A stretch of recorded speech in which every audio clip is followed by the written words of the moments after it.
Tulala ka na naman dyan. Ikaw pala, te. Kanina ka pa ba dyan? Kararating ko lang. Ilang araw ko nang napapansin na lagi kang nakatingin sa malayo, ha? May problema ba kayo ng asawa mong si Lea? Lagi naman kami nagtatalo eh. Pero hindi yun ang iniisip ko. Ano kung ganun pala? Sabihin mo na, baka makatulong ako. Ganito na lang ba ang buhay natin? Ano ang ibig mong sabihin? Ano na namang drama yan? Habang buhay na lang ba tayo mangangamuhan? Hindi na ba babalik sa dati ang buhay natin? Wala na tayong magagawa. Ito na ang buhay natin eh. Pasalamat na lang tayo na kahit papaano may pinagkakakitaan tayo. Hindi naman kasi dapat natin nararanasan to eh. Kung sisisihin mo na naman ang mga magulang natin, mabuti pang manahimik ka na lang. Matagal na silang nasa himlayan nila. O bakit? Sila naman talaga may kasalanan na. Kung hindi sana isinalda ni Itay ang lupa natin o magkasakit si Inay, sana may sarili pa tayong lupang sinasaka ngayon. Alam mong isinanla ni Itay ang lupa natin dahil kailangan ng malaking halaga sa pagpapagamot ni Inay. Wala na rin tayong malapitan noon at baon na sa utang. Alam ko naman. Pero una pa lang naman alam na natin na hindi nagagaling si Inay sa sakit niya. Pero ang tigas ang ulo ni Itay. Gusto pa rin niyang dugtungan ng buhay ni Nanay. Hinayaan na lang sana niyang mamatay. Doon na rin naman pupunta eh. Yun ang sabi sa atin ng doktor, di ba? Javier! Kung magsalita ka, parang hindi natin magulang ang pinag-uusapan natin. Sumalangit tawa pareho ang kanilang mga kaluluwa. Totoo naman kasing sinasabi ko eh. Mabuti nga sila tahimik na. Tayo, naghihirap pa rin. Kaya ka hindi kinakapitan ng swerte dahil hanggang ngayon, puro pa rin hinanakit ang nasa puso mo. Ikaw ba naman ang araw-araw na inaaway ng asawa? Dahil ito lang ang kaya kong ibigay na buhay para sa kanila ng mga bata. Naiintindihan naman kita sa bagay na yan. Sabihin mo na lang sa asawa mo, sa halip ka mong awayin ka, tulungan ka na lang sa paghahanap buhay. Mabuti pa si Brad. Puro swerte na lang ang dumating sa kanya. O bakit naman napasok sa usapan ng pinsan nating si Brad? Hindi ka ba naiingit sa kanya? Kanya-kanya tayo ng kapalaran. Pinalad siya dahil nakapag-abroad siya at nakapagpundar. Ang masaklap pa, sa kanya napunta ang lupa natin. Wala na tayong magagawa sa bagay na yan. Sasama lang ang loob mo kung palagi mong binabalik-balikan ang mga pangyayari sa buhay natin. Hindi ko kasi maiwasan na hindi mainggit eh. Mabuti pa umuwi ka na. Baka hinahanap ka na ng asawa at mga anak mo, no? Itulog mo na lang yan at bukas, wala na yung nararamdaman mo. 5 taon din bilang OFW sa ibang bansa si Brad. Ang kahirapan nila sa probinsya nila ang nagtulak sa kanya para mang-ibang bansa. Nagtagumpay naman siya na mabigyan ng magandang buhay ang pamilya niya. Sa kasalukuyan, 1 taon na kaming kasal. Hindi pa nga lang kami binibiyayaan ng anak. Ginabi ka na yata ng uwi. Ginabi na kasi ako sa pagpapasahod ng mga tao natin eh. Gusto mo na bang kumain? Maya-maya na siguro. Gusto ko muna magpahinga. Siya nga pala, dumaan dito kanina si Javier. Hinahanap ka. Sinabi ba niya kung bakit ako hinahanap? Tinatanong ko nga sa'yo na lang daw niya sasabihin. Baka nahihiyang magsabi sa'yo. Di bale, baka bumalik siya bukas. Alam naman niya na kapag araw ng linggo nandito lang ako sa bahay. Alam mo, pakiramdam ko, hanggang ngayon, hindi pa rin ako gusto ng pinsan mo para sa'yo. Bakit mo naman nasabi yan? Hanggang ngayon kasi, suplado pa rin siyang makipag-usap sa akin Baka akala mo lang yun. Ganun lang yun dahil laging pagod sa tubuhan. Siguro nga. Tsaka kahit kailan, hindi ko pa siya nakitang tumawa o ngumiti man lang. Nagmumukha tuloy siyang matanda sa tunay niyang edad. Matindi kasi ang pinagdaanan nila sa buhay. Kung alam mo lang, nakakaawa sila noon. Talaga? Hindi mo kasi nakikwento Dati sila nagmamay-ari ng lupa natin. Nagkasakit na malubha ang inay nila. Naubos ang kabuhayan at nabaon sa utang. Magkasunod lang na namatay ang mga magulang nila noon. Kawawa naman pala sila. Hindi biro ang ganong klaseng pagsubok. Oo nga Maswerte nga kami magkakapatid. Kasama pa namin ang mga magulang namin. Maswerte nga tayo talaga kesa mga pinsan mo. O paano? Maghahain na ako Sige, susunod na ako sa kusina. Kinabukasan nga habang nag-aawan sa likod ng bahay namin, dumating naman si Javier. Huminto muna ang asawa ko para harapin ang pinsan. Dinalhan ko pa sila ng maiinom bago iniwan. Pasensya ka na kung naabala kita. Hindi ka abala sa akin, alam mo yan. Nabanggit nga pala sa akin ni Lenny na galing ka rito kahapon. Oo. Akala ko kasi nandito ka na sa bahay. Ginabi na kasi ako sa pagpapasahod sa mga tao eh. Iba ka na talaga ngayon. Samantalang dati pareho lang tayo nangangamuhan. Ngayon ikaw na ang amo. Kahit kailan, hindi ko titingnan ang sarili ko bilang amo. Kapantay ko pa rin ang mga tauhan ko kahit ako nagpapasahod sa kanila. Bilib din ako sa'yo. Kaya mahal ka ng mga taga rito eh. Kahit malayo nang narating mo, nananatiling nasa lupa pa rin ang mga paa mo. Isa kasi yan sa turo ng mga magulang namin. Mabait naman talaga yung mga magulang nyo eh. Ano nga pala ang sadya mo sa akin? Ay, nakakahiyaman insan. Mangungutang sana ako ulit sa'yo ng pera eh. Kung hindi mo mamasamain pwede ko bang malaman kung saan mo gagamitin? 2 linggo na lang kasi pasukan na. Wala pa rin gamit ang 5 kong estudyante. Sa totoo lang, sapat na lang sa pagkain namin ng sahod ko eh.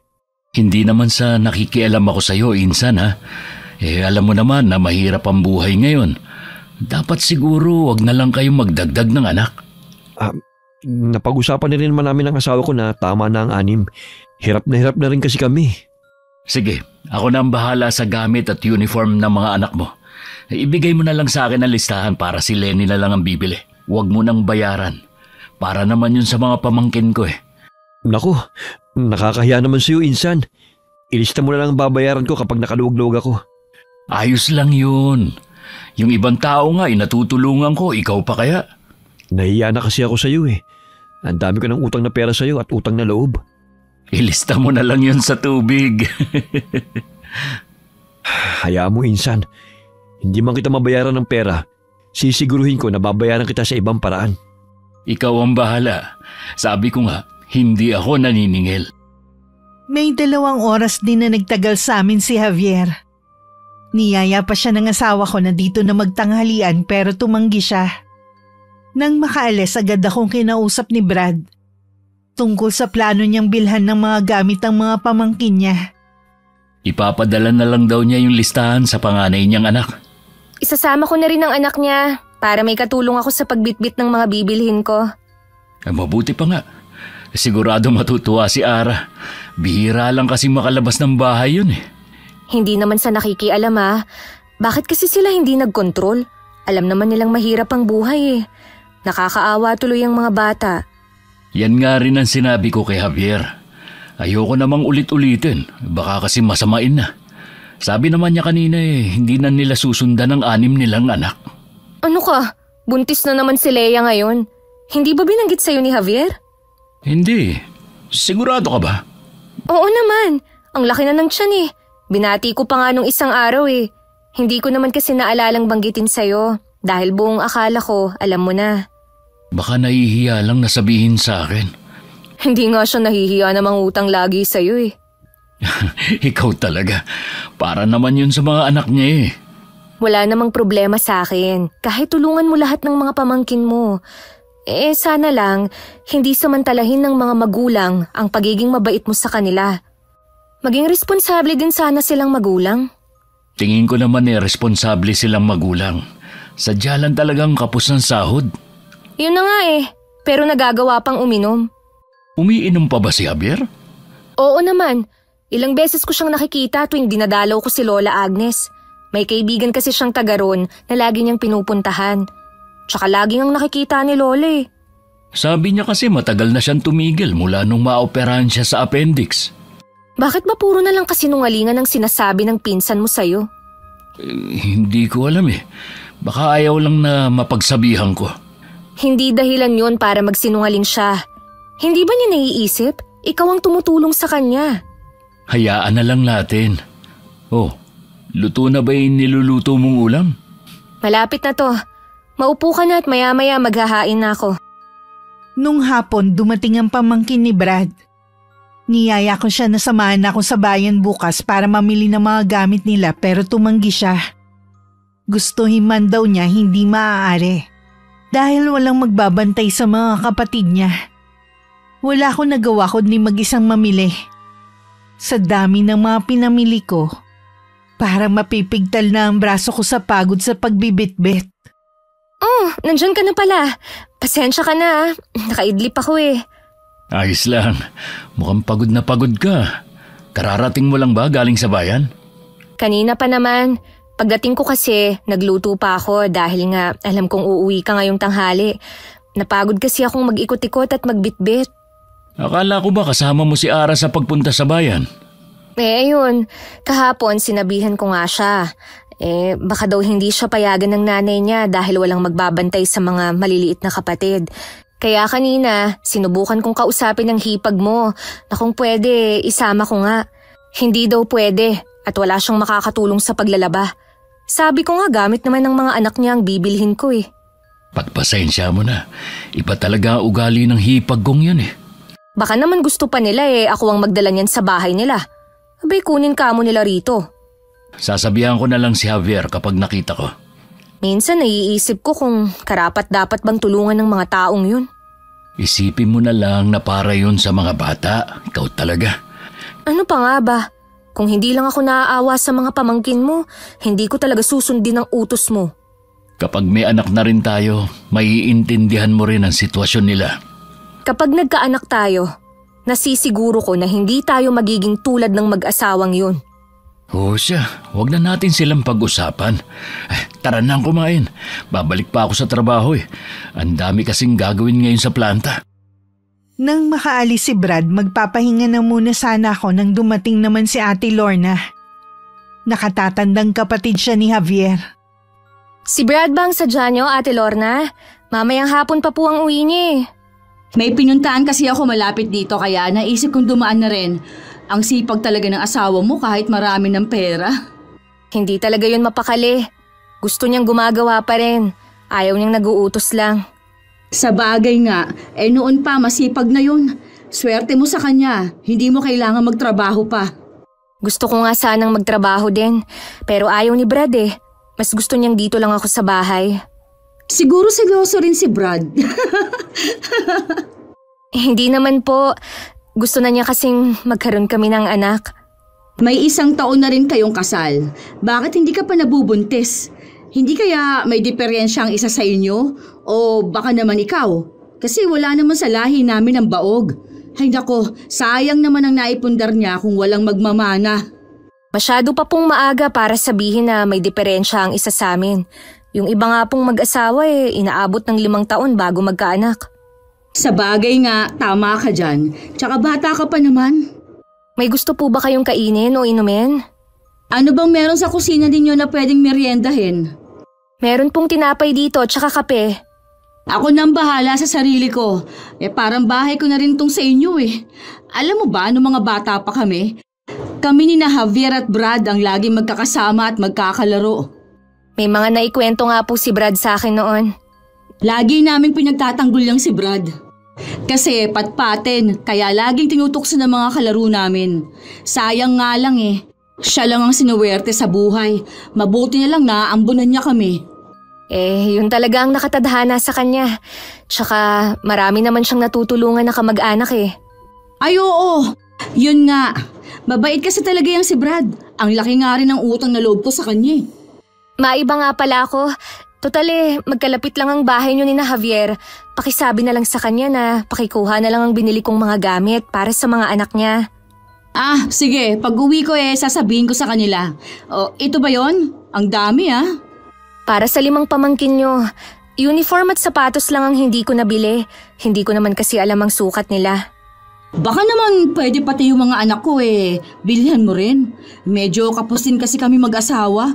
Total, tinulungan nyo na ang mga anak ni Javier, lubos-lubosin nyo na. Sasabihin ko kay Brad, alam nyo naman na hindi akong may pere. Sigurado, payag yun. Barya lang naman yun sa kanya Wala na rin naman siyang pinag-aaral na kapatid Tapos wala pa naman kayong anak. Sa hapunan ko na binanggit kay Brad ang tungkol sa pagdalaw ni Ate Lorna sa amin. Sinabi ko na rin sa kanya ang tungkol sa pinasasabi ng pinsan niya. Wala ba silang trabahong mag-asawa? Meron naman daw, kaya lang gipit daw sila ngayon Pinasabi ko na nga rin na sabihin sa kapatid na kunin na lang dito ang mga pinamili ko. O sige, sigurado na babalik yun. Bigyan mo na lang ng perang kailangan niya si Ate Lorna. Baka bukas o sa makalawa dumaan siya dito. Ibibigay ko na lang. Mahigit 1 linggo na lang pala pasukan na. Meron nga pala akong sasabihin sa'yo. Alam mo bang may nakabili na ng lupa na katabi ng planta? Talaga? Taga saan daw yung nakabili? Sabi ng caretaker taga Maynila daw. Sayang, hindi ako nakabili. Hindi pa kasi sapat ang ipon natin Maliban pa doon, masyadong mataas ang presyo ng lupa. Huwag ka nang manghinayang. Isipin mo na lang na hindi talaga para sa'yo ang lupa na yon. Oo nga. Naisip ko pa naman na mag-abroad ulit para makaipon ako ng sapat na pera. Kung ako lang hindi mo na kailangan pang umalis. May naipundar ka na naman Sapat na yun para sa atin. Pahiwatig na nga rin sigurong nabili na yung lupang katabi nung sakin para hindi ko na balaking umalis. Sabi ni Lola Agnes dati, ang sobrang paghahangad daw ng pera, minsan nagiging tulay din ng kapahamakan. Ano ang ibig sabihin ng lola mo? Halimbawa, katulad mo, malayo na ang narating mo sa buhay. Sa kagustuhan mo na lalong umasenso sa buhay, hindi mo alam, meron na palang naiinggit sa'yo at naghahangad ng pagbagsak mo. Wala naman siguro maghahangad ng kapahamakan ko. Marunong naman ako makisama at hindi ako madamot sa mga lumalapit sa akin. Kahit na anong bait mo, kung merong naiinggit sa'yo, ang pagtulong mong yan, baliwala sa taong yun. Sana naman walang mga taong may lihim na galit sa akin. Kinabukasan may kalahating oras pa lang na nakakaalis si Brad nang dumating naman si Ate Lorna. Malaki ang pagkakangiti niya na bumati sa akin. Mukhang papasok na siya sa trabaho niya. Iaabot ko na sana yung pera nang maunahan niya ako sa pag-abot ng isang kapirasong papel. Ano to ate? Listahan yan ng mga bibilhing gamit ng mga anak ko. Ikaw na lang ang mamili. May trabaho kasi ako at wala na akong oras. Ikaw naman wala kang anak at wala ring ginagawa dito sa bahay ninyo. Ibibigay ko na nga sana ang pera sa'yo Tsaka marami din kasi akong ginagawa dito sa bahay. Ikaw pa! Alam ko naman na puro ka lang kain at tulog sa bahay nyo, no? Tulong mo na yan sa akin. Tsaka okay lang yan sa asawa mo. Hindi ko kasi maipapangako, te. Hindi ko rin trabaho kasi ang pagbili ng gamit ng mga anak nyo. Nako, para namang hindi tayo pamilya niyan. Ay, bago ko makalimutan, sabi ni Javier, pakidala mo na lang daw yung mga pinamili mong gamit sa kanila. Oh, sige, aalis na ako ha. Baka malate ako sa trabaho. Ate Lorna! Teka lang! Bukas mo na lang pala dalhin sa amin ha. Bye! Hindi ko maiwasan na makaramdam ng inis habang sinusundan ng papalay yung babae. Sandali rin ako nakatingin sa kawalan kaya hindi ko na malayan ang pagdating ni Lola Agnes. Nabaling lang ang tingin ko nang bumaba ang sakay ng tricycle. Agad akong sumalubong at tagmano. Ako na rin ang nagdala ng mga bitbit niya. Bakit nga pala nasa labas ka kanina? Kausap ko po kasi kanina si Ate Lorna bago kayo dumating. Saan po kayo galing at nakasakay pa kayo sa tricycle? Galing ako sa bayan. Mayroon lang ako mga binili na kailangan ko. Ito namang inyo ang una, kaya naisipan ko na rin na dumaan. Halos 1 linggo na rin kasi mula nang dumalaw ka sa bahay. Pasensya na Paula. Marami lang po akong ginagawa dito sa bahay. Kumusta naman kayo ng asawa mo? Ayos naman po ang pagsasama namin. Bakit parang malungkot yung mukha mo mula kanina? Para pang ang inis Wala po ito, Lola. Sabihin mo na, kilala kita, Apo. Alam ko mayroong gumugulo sa'yo.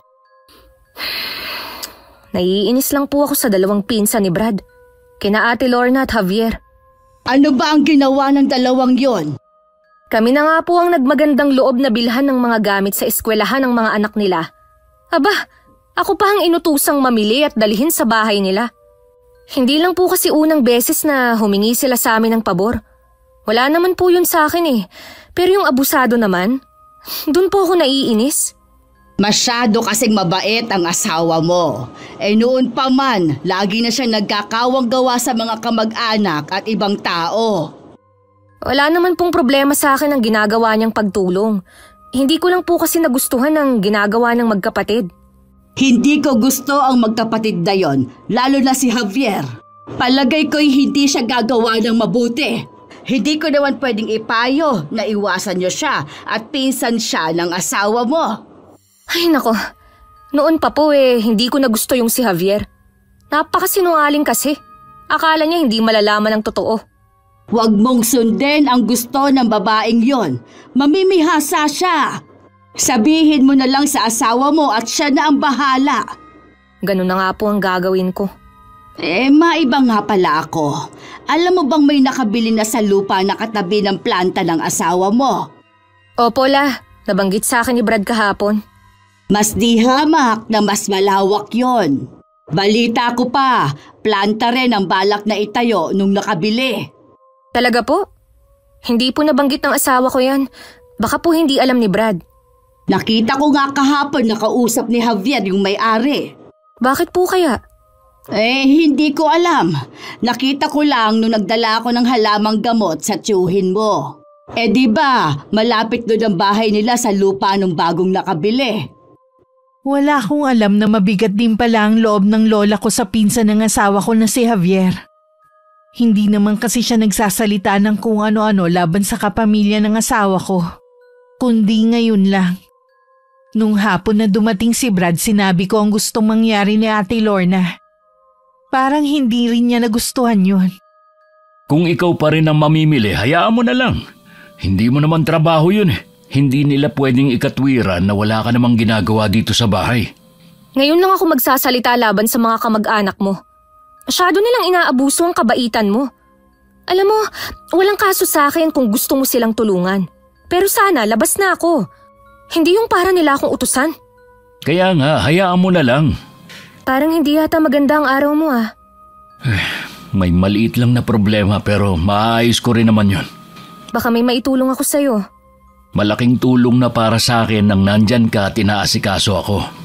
Siyempre, gusto ko rin na makatulong sa'yo sa ibang bagay, gaya sa trabaho mo. Hindi mo naman ako matutulungan. Anong malay mo sa planta? Bakit parang iritable ka? Kasi ang kulit mo eh. Ako ba talaga ang makulit ngayon? Natural lang siguro na gusto kitang damayan dahil asawa mo ko. Oo, alam ko. Pero sana naman maintindihan mo rin ako. Hindi mo nga ako matutulungan. Hayaan mo, kapag handa na ako, sasabihin ko sa iyo ang nangyayari. Sige, ikaw ang bahala. Gusto mo na bang kumain? Mamaya na. Magpapahinga na lang muna ako. Mula ng araw na yon, madalas ko nang napapansin ang parang pagkabalisa ni Brad. Madalas din siyang bumabangon sa hating gabi. Tuwing nagtatanong naman ako, lagi siyang umiiwas.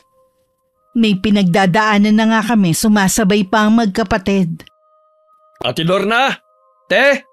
Oh, bakit ang aga mong pumunta dito? Ilang araw na lang pasukan na. Nasaan na ba yung mga gamit ng mga bata? Aba, wala pa nga eh. Sigurado kayo na nakabili si Lenny? Oo naman. Nakita ko yung sayo na nakakahon pa eh. Baka naman tinamad ng babaeng yung nadalhin dito sa atin. Pambihira talaga oh. Yun lang ang gagawin eh, kinatamaran pa. Puntahan na lang natin sa kanila mamaya. Mabuti pa nga. Binubunga nga na naman ako ni Leia, ang aga-aga. Pansin ko lang ha, tuwing buntis siyang asawa mo laging maingay. Ganyan ba siya maglihi? Hindi ko alam. Gusto ko na ngang isa ako eh. Naririndi na kasi ako eh. Wala ka nang magagawa, nandyan na eh. Ano pa nga ba? Kahit ano naman ang mangyari eh, siya pa rin ang ina ng mga anak ko. Siya nga pala. Kilala mo ba yung bagong may-ari nung lupang katabi ng kay Brad? Hindi ko lang basta kilala. Nakakausap ko pa. Talaga? Mukhang walang alam sa lupa eh. Binibigyan ko lang siya ng ideya kung anong pwede niyang gawin. Baka nga kakumpetensyahin pa niya si Brad eh. Bakit para yatang kakaiba yung pagkakangiti mo? Kapag kasi nakuha ko ang loob niya, pwede niya akong kunin na kanang kamay niya. Kapag nangyari yon, tataas ang rago ko at mas lalaki yung sahod ko. Hindi na ako mangangamuhan. Ikaw naman kasi, matagal ka nang gustong kunin ni Brad, ayaw mo naman. Masyadong mataas ang pride mo. Wala akong balak na magpaalipin sa pinsan nating yun, oh. Hindi ako tatanggap ng utos sa kanya. Sa bagay nga, kung alam mo lang na tuwing humihingi ako sa kanya ng pabor, nanliliit ako. Kaya tama lang na utusan natin ang asawa niya. Kahit sa ganung paraan, makaganti tayo. Matagal na rin akong naiinis sa kaartihan ng babaeng yun eh. Akala yata niya, hindi ko alam na hindi bukal sa loob niya ang pagbibigay ng tulong sa atin. Hindi naman niya pera ang binibigay niya. Puro pasarap lang naman sa buhay ang alam gawin. Ewan ko ba kay Brad kung anong nakita niya sa babaeng yun. Hanggang ngayon, hindi pa rin mabuntis-buntis.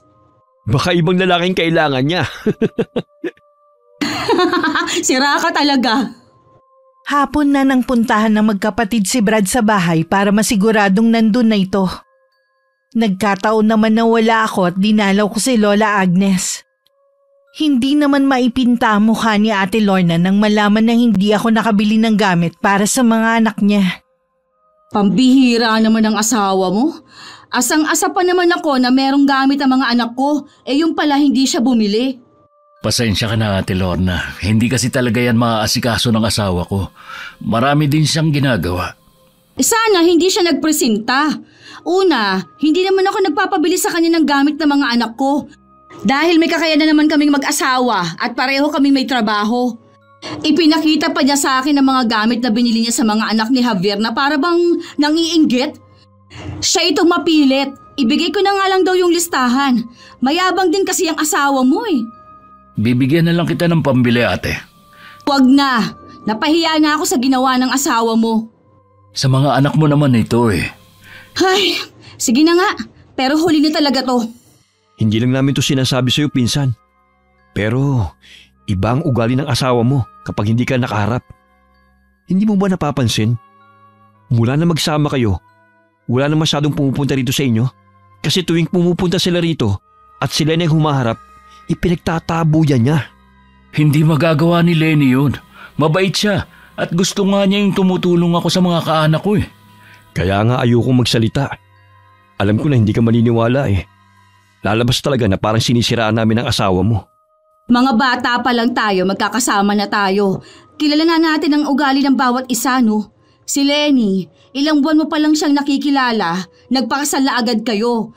Kahit ba taga dito ang lola niya, hindi naman siya lumaki sa lugar na to. Hindi namin to sinasabi para pag-awayin kayo. Mabigat din sa loob namin na sabihin to. Pero naisip namin ni ate, kesa naman sa ibang mo pa malaman na peke lang palang kabaitan ay pinapakita ng asawa mo. Kahit sandaling panahon pa lang kaming nagsasama ni Lenny, kilala ko ang asawa ko. At saka kung totoo man na meron siyang ugaling tinatago, kami naman ang nagsasama eh. Sa bagay, tama ka nga, insan. Pasensya na kung nangingialam kami sa iyo ha. Hindi pa rin naman nagbabago ang pagtingin namin sa kanya eh. Basta, kung may kailangan ka, huwag kang mahiya magsabi sa amin. Gusto namin na kami naman ang tumulong sa'yo. Sige, salamat sa inyo. Nang makauwi, nag-usap muli ang magkapatid sa plano nilang pag-awayin kami mag-asawa. Mas gusto pa nga nila yung maghihiwalay kami. Para namang hindi effective ang ginawa natin eh. Dapat pala, iba na lang ang sinabi natin. Siyempre, hindi nun ipapahalata sa atin. Pero pagdating ni Lenny, sigurado mag-aaway yung mga yun. Kailangan ba talaga natin gawin to? Bakit hindi? Hindi pwedeng nakaibrad na ang lahat. Maraming pera at magandang asawa. Samantalang tayo naghihirap pa rin. Anong magagawa natin? Sinuwerte siya sa pag-a-abroad nun. Hanggang ngayon naman patuloy siyang sinuswerte sa buhay. Ano pa ba ang gagawin natin? Mag-iisip ako ng mga kasinungalingan para maghiwalay na sila ng tuluyan. May malaking kasalanan bang nagawa sa'yo si Brad at ganun na lang ang galit mo sa kanya? O sadyang inggit lang ang dahilan? Hindi na mahalaga ang dahilan ko. Gagawin kong lahat para bumagsak siya. Tapos ako naman ang aangat. Nandito lang ako para suportahan ka. Matagal na rin ako naiinis sa Lenny na yun eh. Napaka-arte, hindi naman bagay sa kanya. Magbabayad din siya sa ginawa niyang pagpapaasa sa akin. Pinahiya niya talaga ako sa harap ni Brad. Hindi naman nagbago ang trato sa akin ni Brad. Sa kabila ng mga sinabi ng mga pinsan sa kanya, wala akong kamalay-malay sa masamang plano ng dalawa sa amin. Bata pa pala yung bago mong amo? Malapit na daw siya mag-50. Nasa Maynila ang pamilya. Ayaw daw naman nirahan dito. Ano ang plano ng taong yun sa lupa? Balak daw niyang gawing farm na lang. Pero hindi pa rin sigurado. Oo nga pala, sumasahod ka na ba sa kanya? Umalis ka na kasi sa trabaho mo eh. Oo naman. Aalis ba ako doon sa trabaho kung hindi pa ako sigurado sa isang to? Gusto niya kasing ipaayos ang bahay na nasa lupang binili niya. Sa akin niya pinagkakatiwalang pagpapaayos. Buo na agad talaga ang tiwala sa'yo Oo naman. Wala na siyang pwedeng pagkatiwalaan sa mga taga rito kundi ako lang. Wala naman siyang maasahan Kahit yung caretaker, walang alam yun. Sabi ko nga tanggalin Kapag pinalis niya yun, ipapasok ko ang asawa mo para malapit na lang ang pinapasukan niya. Sige ba, aasahan ko yan. Tsaka kapag nagawa na yung bahay, baka pwede akong pumasok na kasambahay. Sigurado, walang masyadong gagawin dahil wala sila palagi. Di para na rin akong may-ari ng bahay. Oo ba? Kapag ako nang namamahala sa lahat, magiging madali lang sa atin ang pag-asenso. Alam ko meron ka pang pinaplano. Ngayon pa lang nagpapasalamat na ako dahil nararamdaman ko nagiginhawa na ang buhay natin. Oo naman. May higitan na natin ang mayabang na Brad na yun. Minsan ipakilala mo ko sa amo mo ha? Kung maganda't bata ka lang sana Anong ibig mong sabihin? Di ba malayo nga sa asawa si Sir Marco? Nagpapahanap kasi siya sa akin ng babaeng pwede niya maging kabit. Ha? Nako, kahit bata at maganda pa ako, hindi ako papatol sa kanya Mahal ko ang asawa ko. Wala naman kasi akong kilala na pwedeng pumasa sa panlasa niya Sa ibang lugar ka na lang humanap. Huwag dito sa atin. Mahirap nang masangkot ka sa ganyan. May naiisip nga akong isang tao Pero hindi yung papatol sa amo ko. Sino naman ang tinutukoy mo? Si Lenny. Nang minsan dinalaw ulit ako ni Lola Agnes, marami kami napagkwentuhan. Isa na ron ang tungkol sa magkapatid na Lorna at Javier. Kaya po siguro hindi na pumupunta ang magkapatid sa bahay dahil meron ng ibang pinagkakaabalahan. Balita ko rin, siya ang pinamamahala sa lahat kahit sa pera. Tinanggal na rin ang dating caretaker. At ang ipinalit ang asawa ni Lorna. Nandito nga nung isang araw si Karting masama ang loob. Mismong si Javier daw ang nagtanggal sa kanya. Kawawa naman po pala si Mang Carding. Kakausapin ko po si Brad. Baka pwede niyong bigyan ng trabaho ang matanda sa planta niya. Siguradong matutuwa si Carding kapag nagkaroon siya ng bagong trabaho. Alam mo namang siya pa rin ang inaasahan ng pamilya. Hindi rin talaga marunong maawa si Javier. Kaibigan ko ang mga magulang nila Javier. Mula pagkabatay kilala ko ng magkapatid. Marami ring naikwento ang ina nila bago pa maratay sa karamdaman at sumakabilang buhay nga. Ano pong nalalaman niyo kay na Ate Lorna at Javier? Marami at halos hindi magaganda. Ang tumatak sa isip ko doon nung dalawin ko ang kanilang ina. Sinabi nito na sinabihan daw siya ni Javier na sana nga'y mamatay na siya kaysa maubos ang pera nila.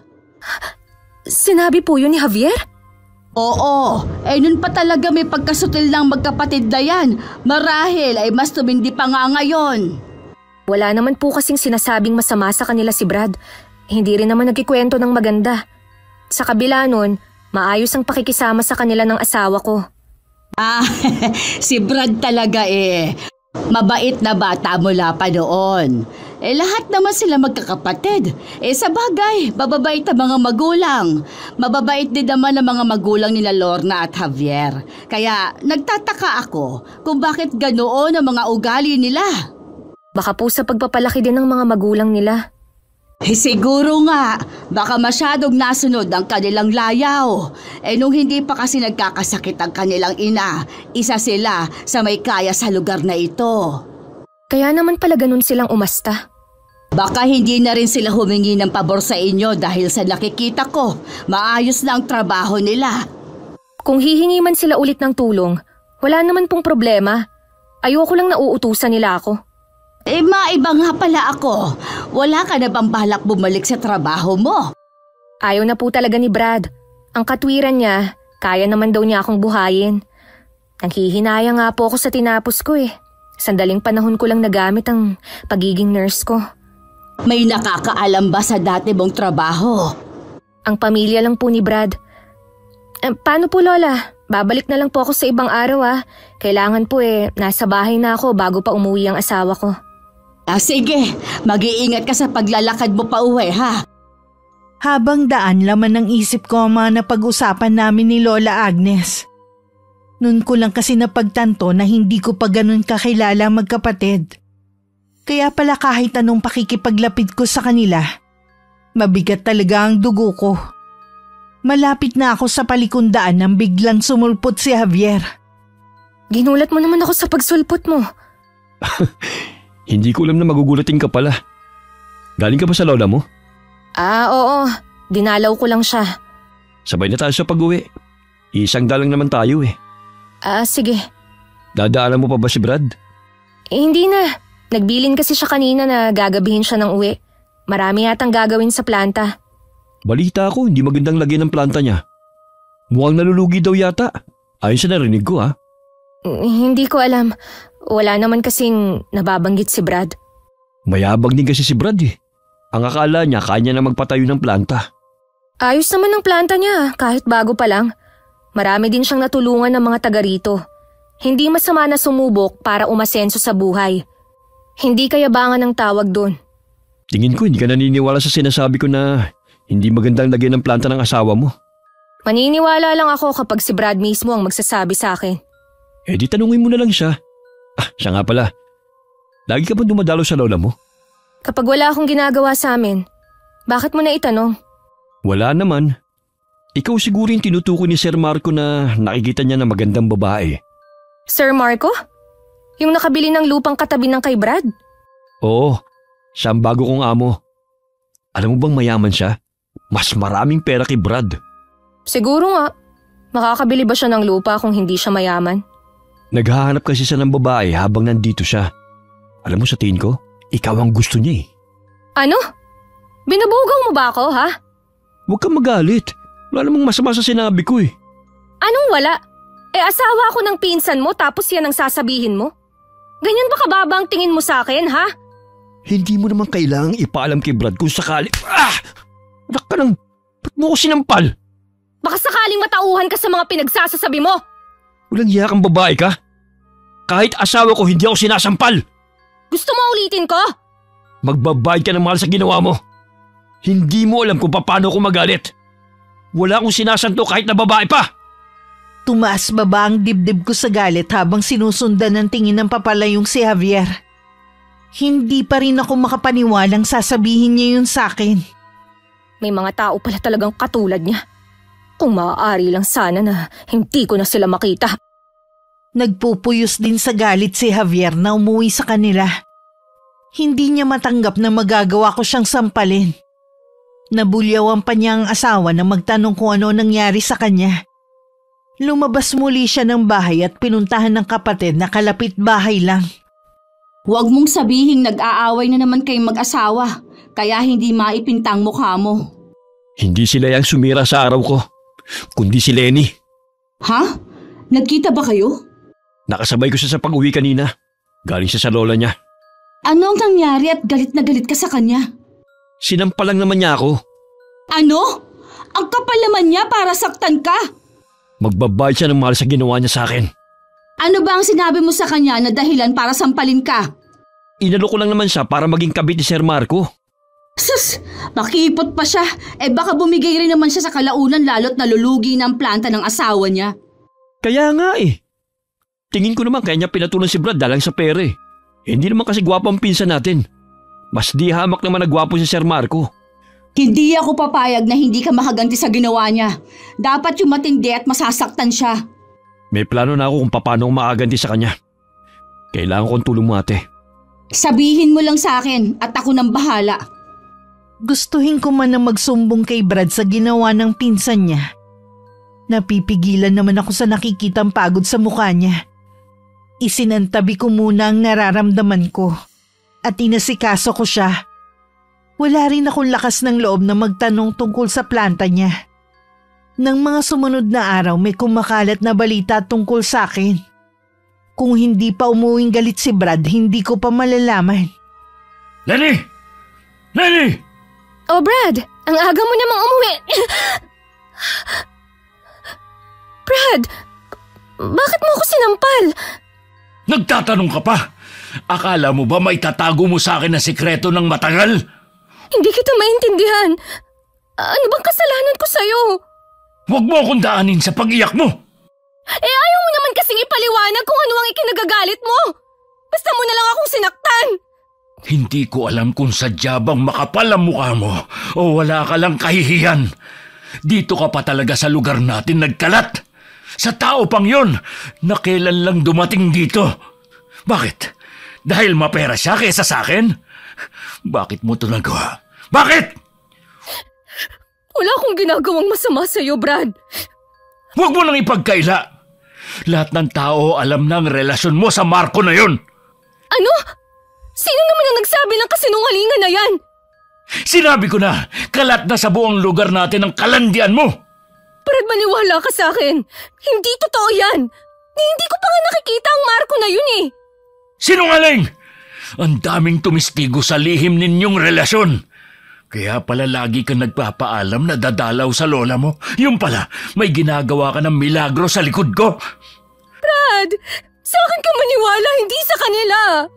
Wala akong ginagawang masama. Hindi ko alam kung bakit nila ako sinisiraan sa'yo. Maniwala ka sa akin. Mag-impake ka na at lumaya sa pamamahay ko. Ayaw na kitang makita at lalong makatabi sa higaan. Brad, pakiusap. Mag-usap muna tayo. Ayusin natin to. Isang malaking pagkakamali lang ang lahat. Sapat na sa akin ang lahat.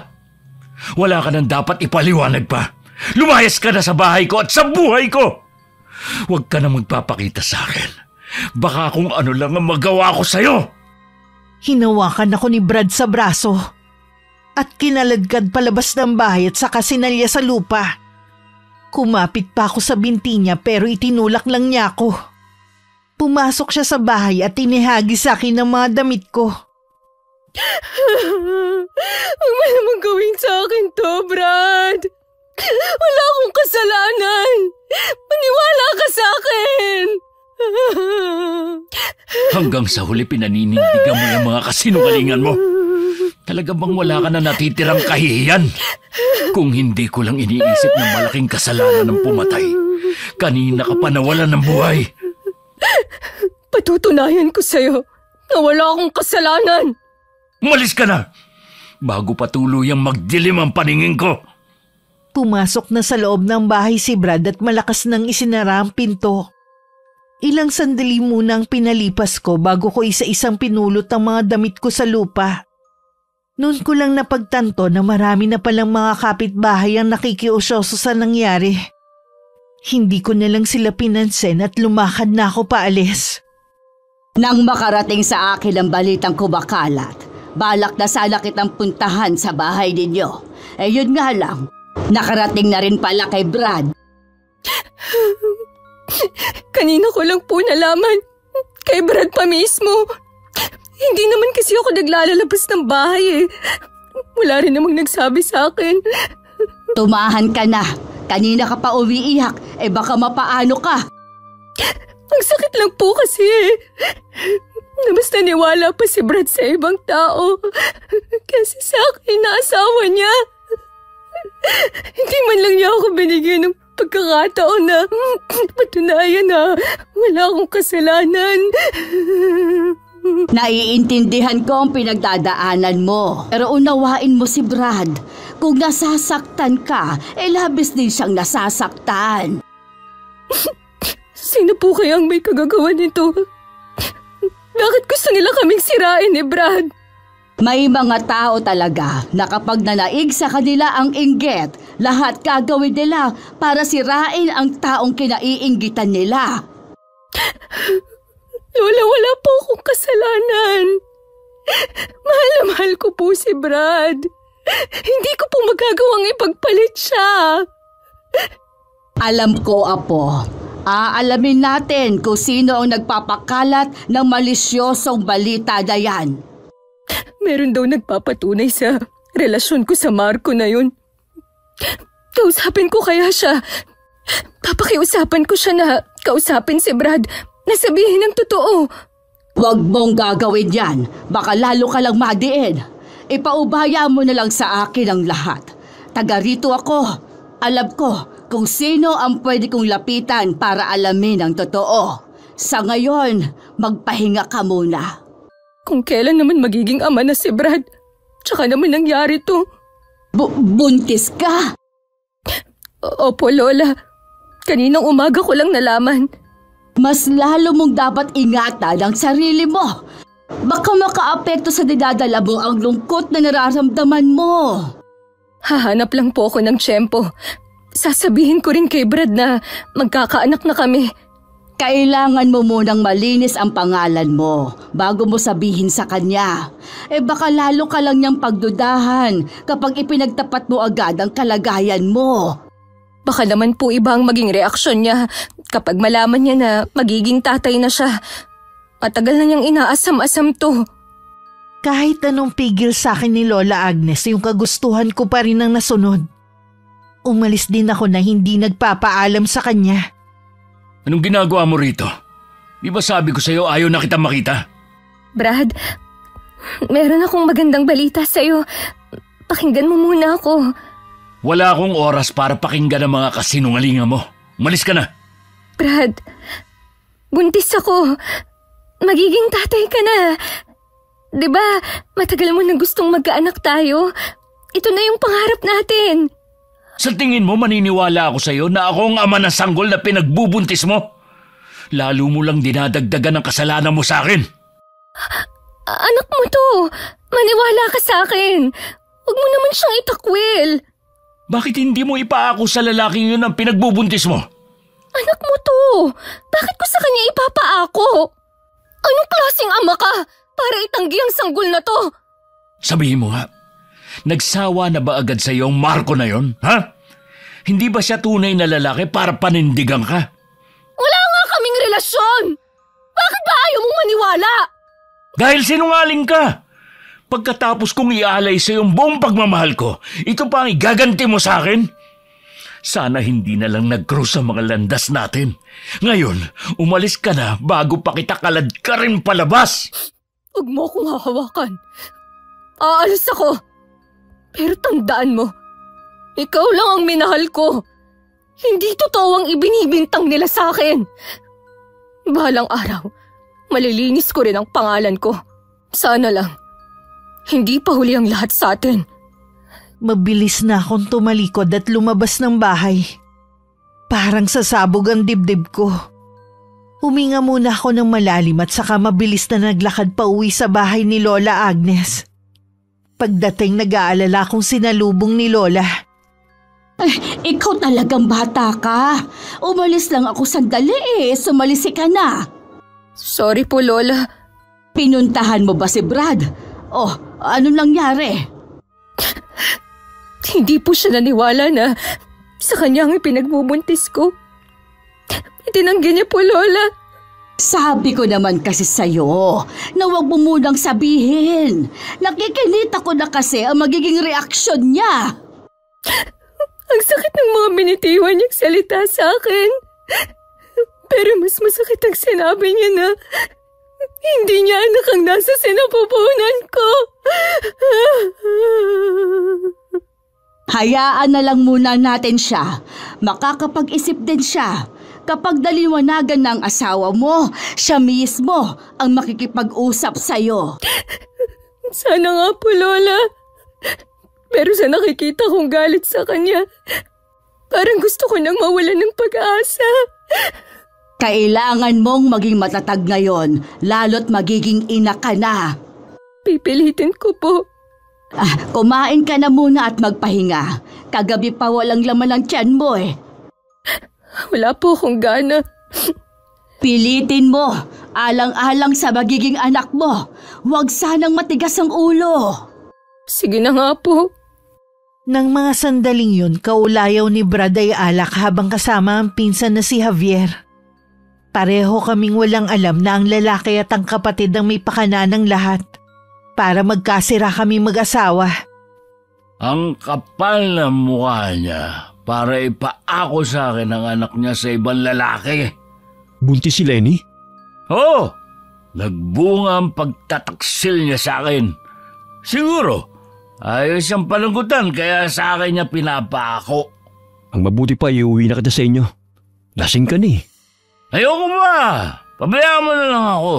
Gusto ko ibuhos lahat ng sama ng loob ko sa ginawa ng asawa ko sa akin. Lahat binigay ko sa kanya. Pangalan ko, bahay, at masaganang buhay. Tapos, ito lang gagawin niya sa akin? May mga babae talaga na hindi makontento sa ibinibigay sa kanila. Maghanap talaga ang mga yan. Ikaw naman kasi, binalaan ka na namin ni Ate Lorna. Nagalit ka pa sa amin. Pasensya ka na, insan, kung muntik na kitang masuntok noon, ha? Mahal ko lang talaga ang asawa ko kaya hindi ako naniwala sa inyo ni Ate Lorna.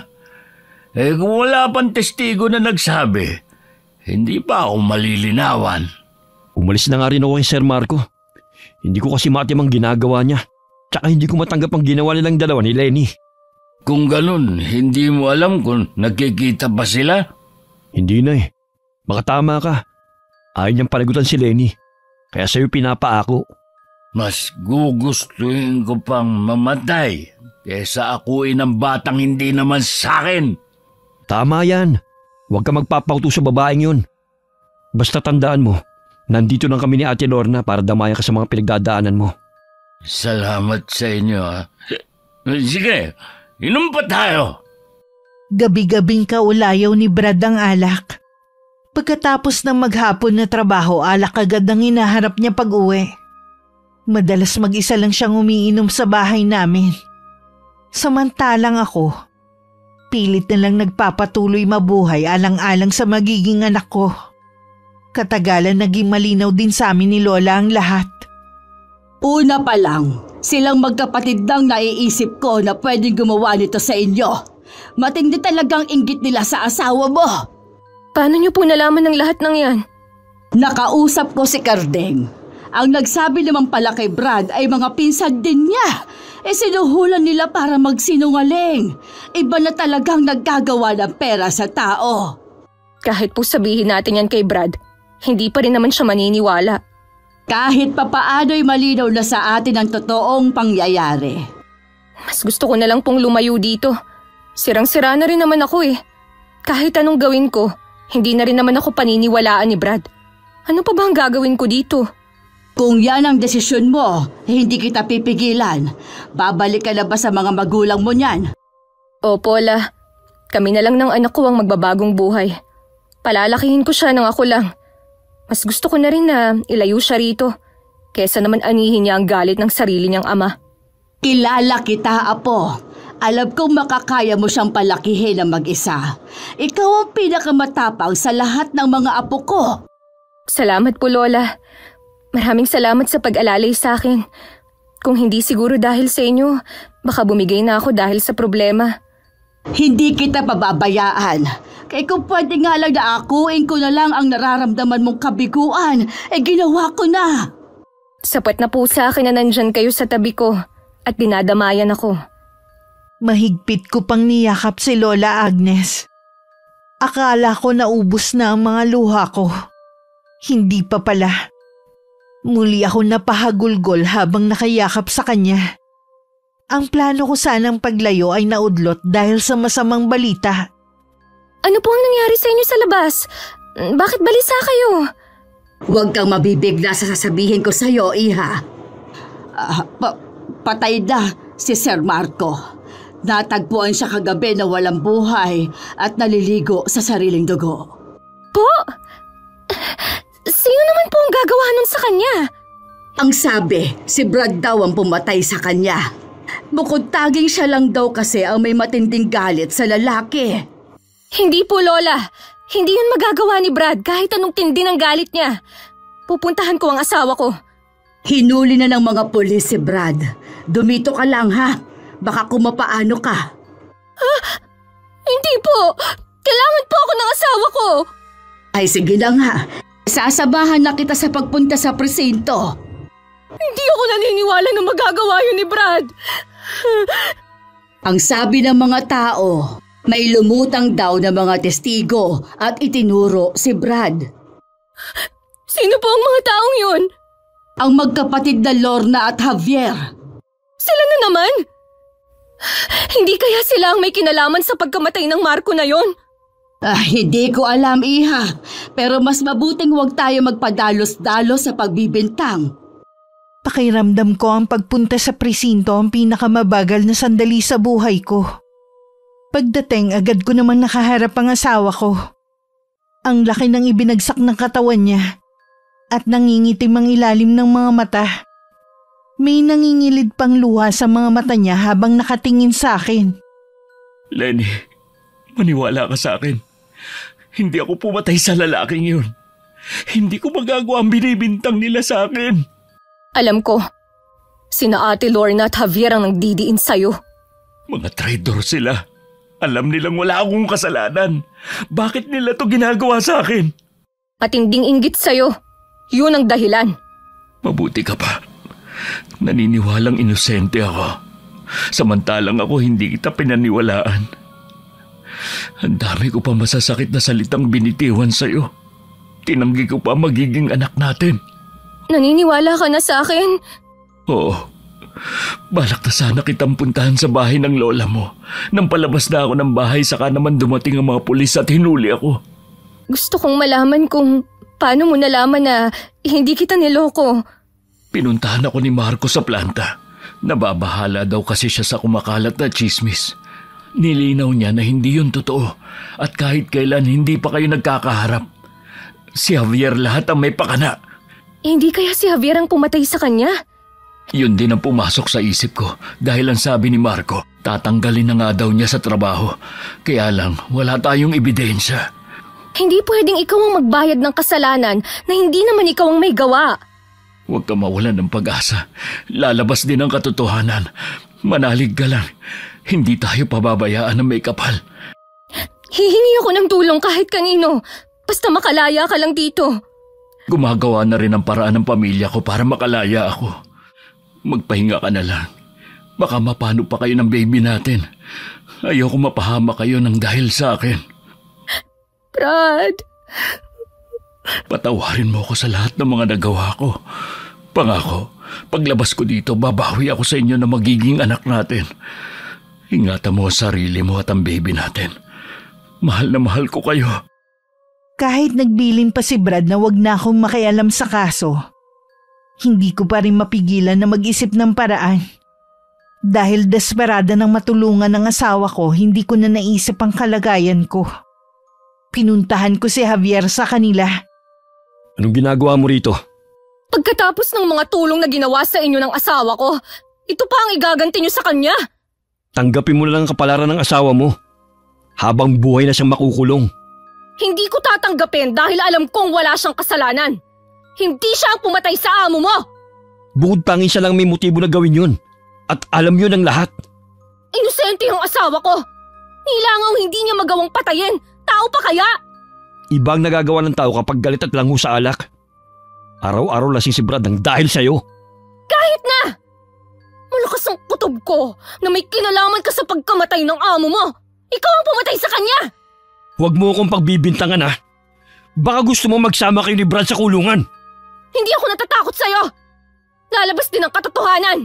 Tandaan mo, mas matinding karma ang naghihintay sa mga tulad mo. Umalis ka na. Baka kung ano pa magawa ko sa'yo. Bitiwan mo ako! Hindi mo kailangang ipagtulakan ako! Aray! Anong problema?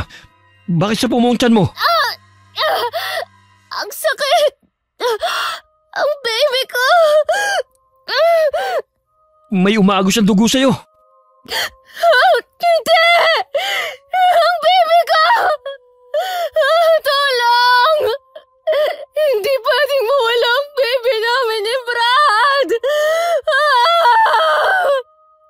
Ang kapitbahay ni na Javier na nakarinig ng sigaw ko ang nagdala sa akin sa ospital. Para kasing itinulos na sa kinatatayuan nito ang lalaki. Nang araw na yun nawala sa akin ang ipinagbubuntis ko. Kung anong pagdadalamhati ko, ganun din ang nararamdaman ni Brad sa kulungan nang makarating sa kanya ang balita. Lola!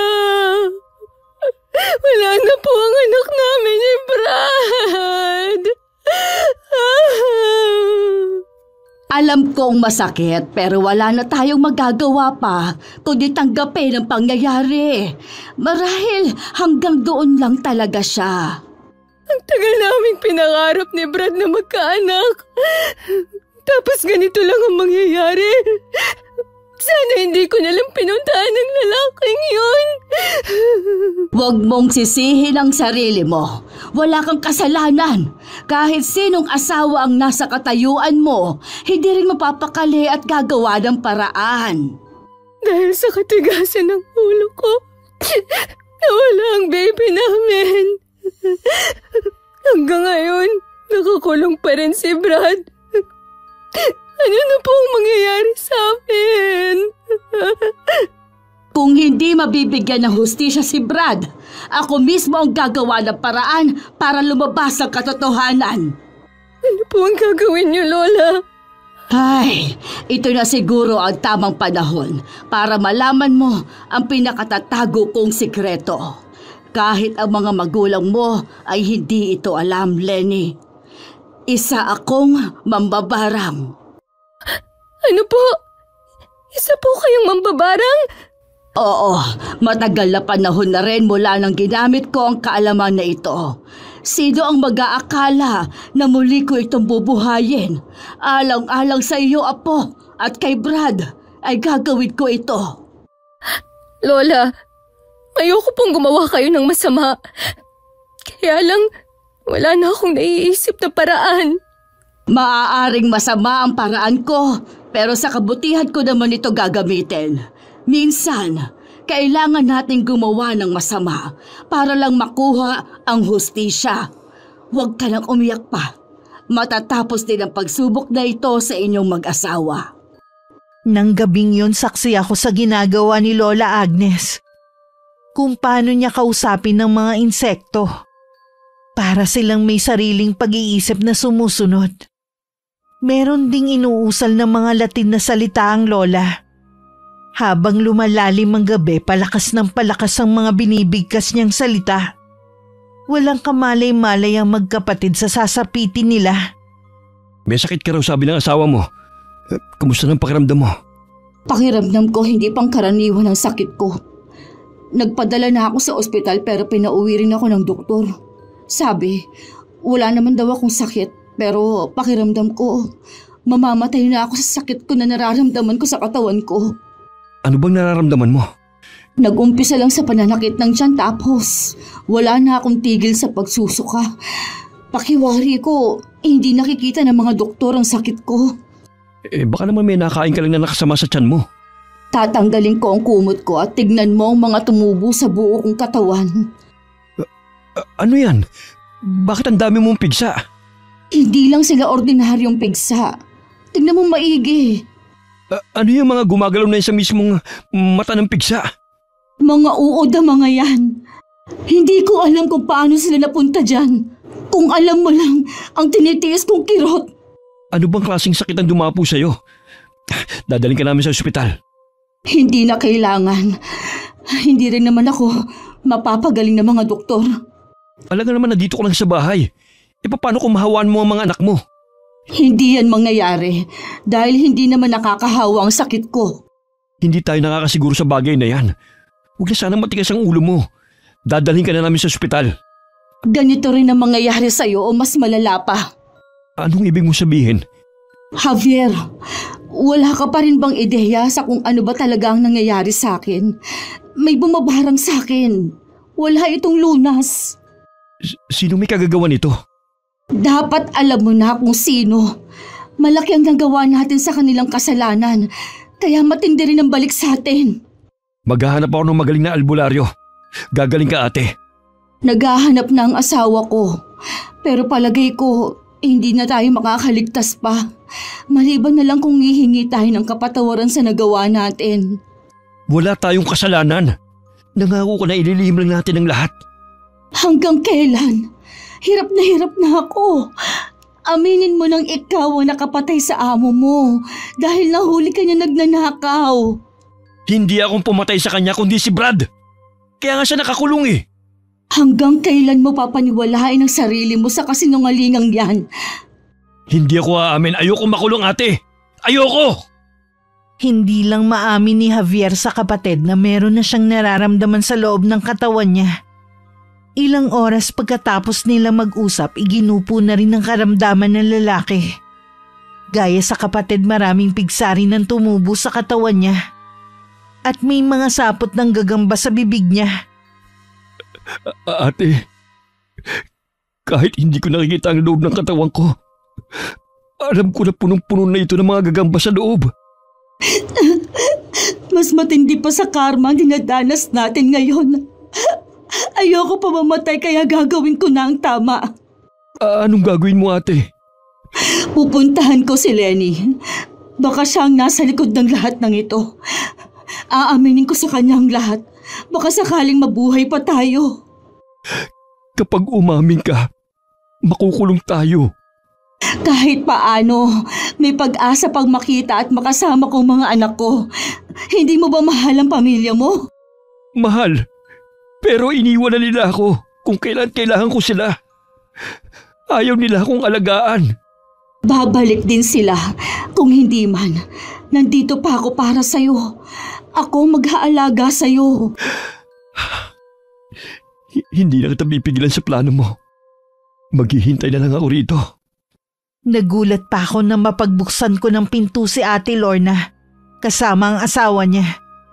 Hindi rin ako makapaniwala sa itsura niya. Bigla na lang din siyang lumuhod sa harapan ko. Patawarin mo ko, Lenny. Kasalanan namin lahat ng kapatid ko kung bakit nakulong si Brad at nawala ang magiging anak ninyo. Kung hindi pa kayo nagkasakit ng malubha, wala pa kayong balak na magsisi sa mga ginawa nyo. Handa na namin harapin ang lahat. Susuko na kami ni Javier basta pagalingin mo lang kami. Bakit hindi mo kasama ang kapatid mo? Dapat siyang nandito.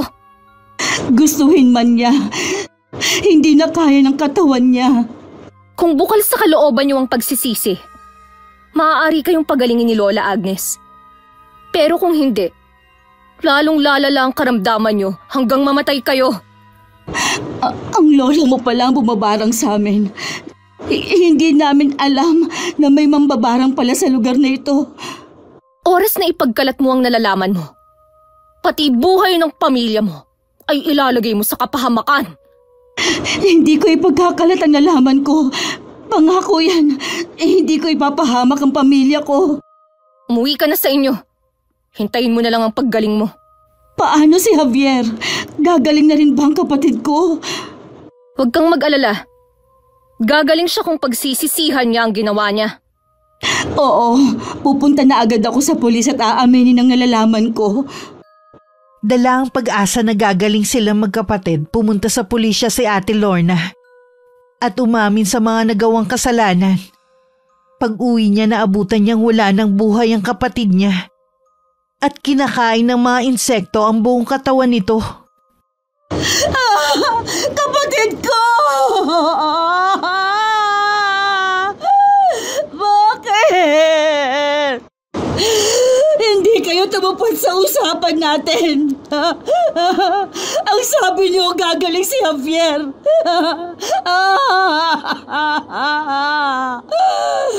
Patawarin mo ako. Nabigo akong tulungan ka. Nang mga sandaling yun, muling ibinao ni Lola Agnes ang mga garapon, sinulid at mga kandila sa hukay. Nangako siya na yun na ang huling mambabarang siya. Sa wakas, nabigyan na rin ng hustisya ang nangyari sa magiging anak ninyo at sa nangyari kay Brad. Salamat po, Lola, sa tulong nyo. Hindi ko po ito makakalimutan. Basta't para sa'yo, Apo, wala akong hindi gagawin. Ayoko na po na gumawa pa ulit kayo ng masama. Kaya pangako, ito na ang huling beses na hihingi ako sa inyo ng tulong. Huwag ka mag-alala. Wala nang manggugulo sa inyo.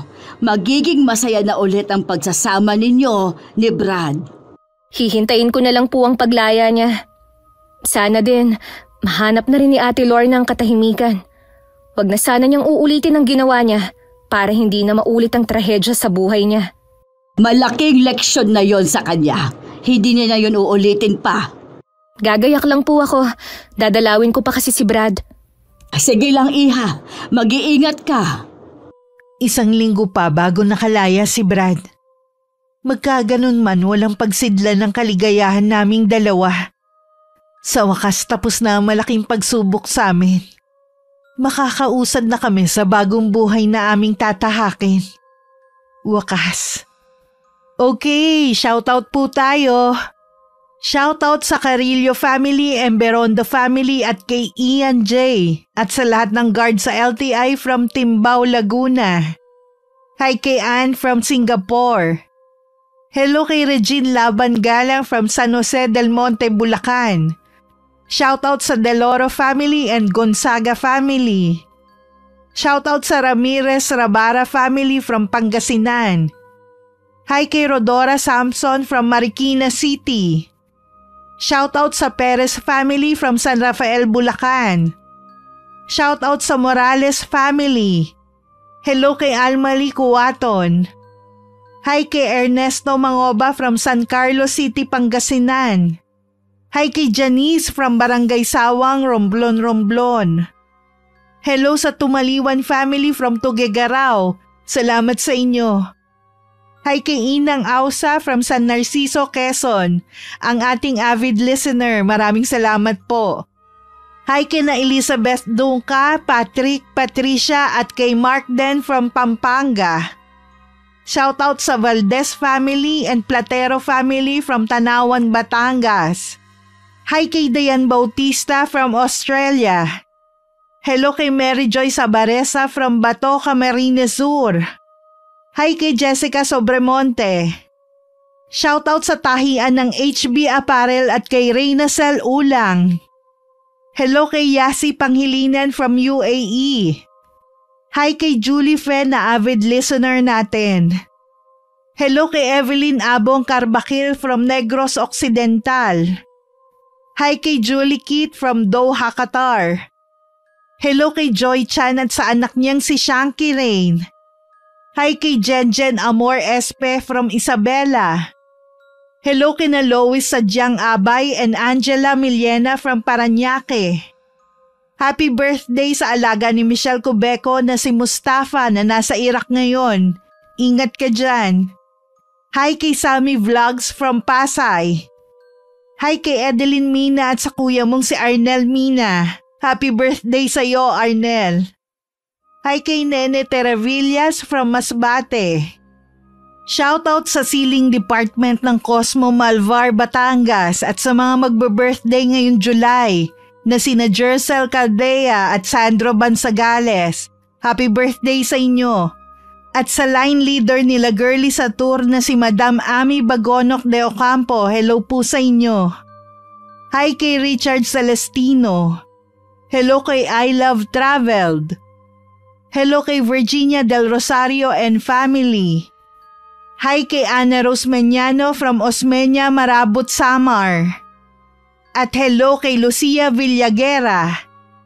Maraming salamat po sa pagsuporta nyo at pakikinig. Hanggang sa susunod, ingat, God bless.